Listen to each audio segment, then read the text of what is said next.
अक्सर आपने लोगों से सुना होगा कि वे बहुत मेहनत करके पैसा कमाते हैं, लेकिन ये पैसा उनके पास टिक नहीं पाता। घर में धन आता है और चला जाता है, यानी पैसा तो खूब आता है, लेकिन किसी ना किसी वजह से वो खर्च हो जाता है। कई बार तो पति पत्नी दोनों मिलकर कमाते हैं, उसके बाद भी घर में आर्थिक तंगी खत्म होने का नाम नहीं लेती।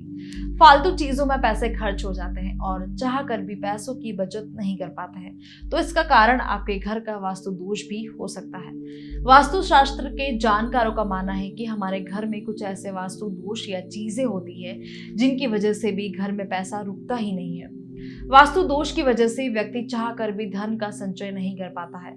ऐसे में चलिए जानते हैं कि इन वास्तु दोषों की वजह से घर में पैसा नहीं रुकता है और उन दोषों को हम कैसे दूर कर सकते हैं। बेडरूम में बिस्तर के सामने आईना होना बहुत ही गलत माना जाता है। यह वास्तु दोष होने की एक बड़ी वजह है। अगर आपके घर में भी ऐसा है तो इसे तुरंत बदल लीजिए।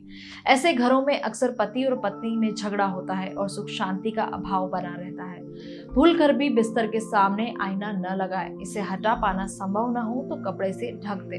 अगर आपके घर में खिड़की दरवाजे टूटे हैं या फिर उनसे आवाज आती है तो यह भी एक बहुत बड़ा वास्तु दोष माना जाता है।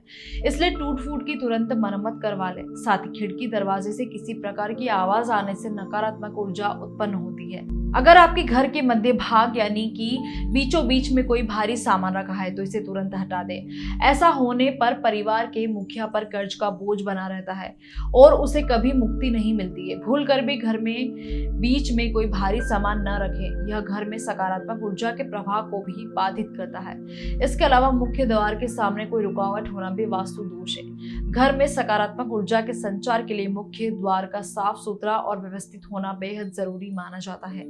ध्यान दें कि मुख्य द्वार के ठीक सामने कोई बड़ा पेड़ या फिर कोई बड़ा खंबा या फिर कोई अन्य प्रकार की बाधा नहीं होनी चाहिए। ऐसा होने से मां लक्ष्मी नाराज हो जाती है और आपके घर से दूर चली जाती है। यदि आपके घर में भी ये वास्तु दोष हो तो इन्हें तुरंत दूर करिए।